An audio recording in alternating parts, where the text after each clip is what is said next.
Okay, today we're breaking down a match that literally defied every single expectation.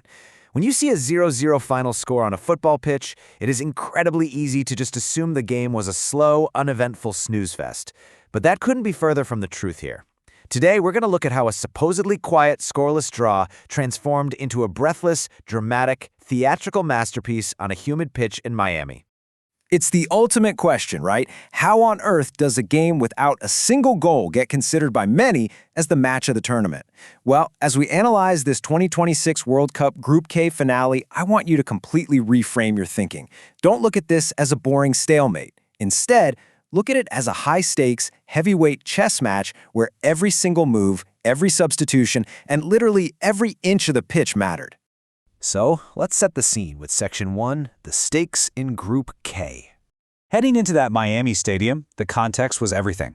Both Colombia and Portugal were already guaranteed a place in the knockouts, but they had vastly contrasting mindsets, which set the perfect stage for a clash of styles. The prize on the line wasn't survival. It was group supremacy. It was the right to a potentially much smoother path through the round of 32. Colombia's mission? Totally straightforward. They needed only a single point, just a draw, to comfortably secure the top spot. Portugal, on the other hand, had their backs against the wall. They absolutely had to win to leapfrog their South American opponents. And when you talk about Portugal, you have to talk about this number right here, 41. That is the age of the legendary Cristiano Ronaldo in this tournament. I mean, imagine the immense pressure on his shoulders, leading a desperate Portuguese side that knows they have to secure a win against a rock-solid Colombian defense.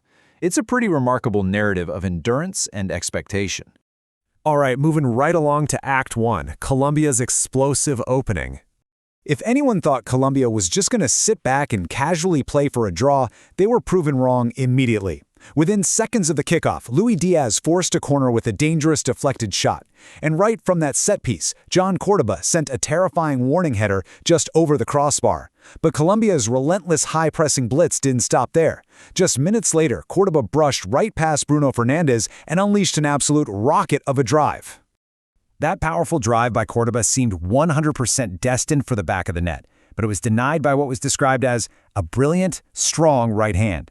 Portuguese goalkeeper Diogo Costa produced a massive, game-saving moment here that single-handedly kept Portugal alive during Colombia's opening storm. But Costa's heroics aside, Colombia just kept coming.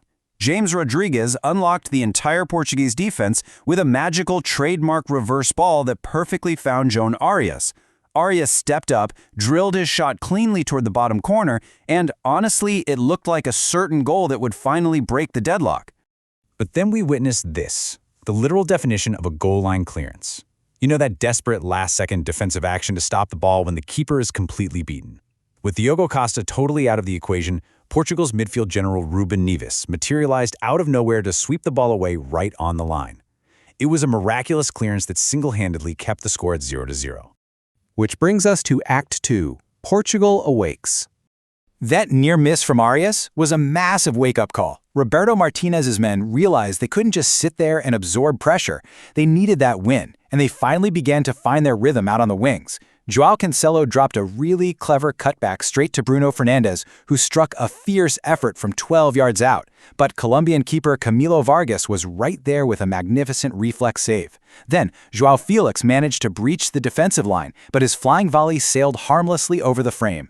The Colombian defense was so incredibly suffocating that it left an isolated Cristiano Ronaldo trying an ambitious but ultimately unsuccessful bicycle kick just to find some breathing room. He was visibly frustrated for most of the night.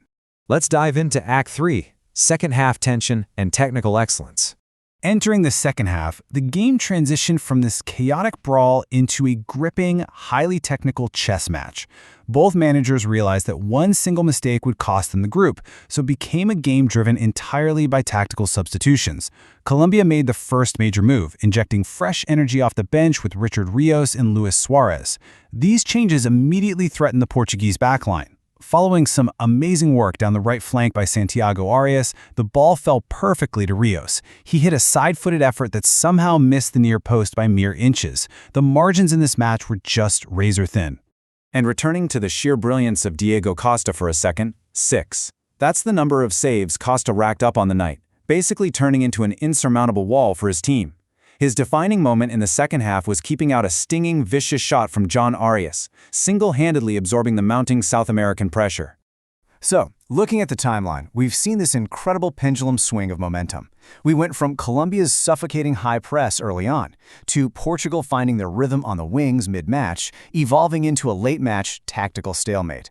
And all of this perfectly set the stage, building the tension for stoppage time, the ultimate climax.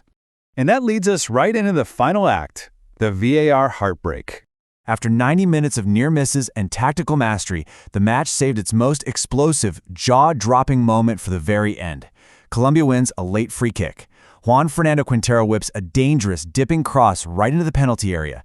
Defender Davinson Sánchez rises highest above everyone and powers a magnificent header right into the back of the net. The Colombian fans absolutely explode into ecstasy. I mean, they think they've won it. But then, the assistant referee's flag goes up.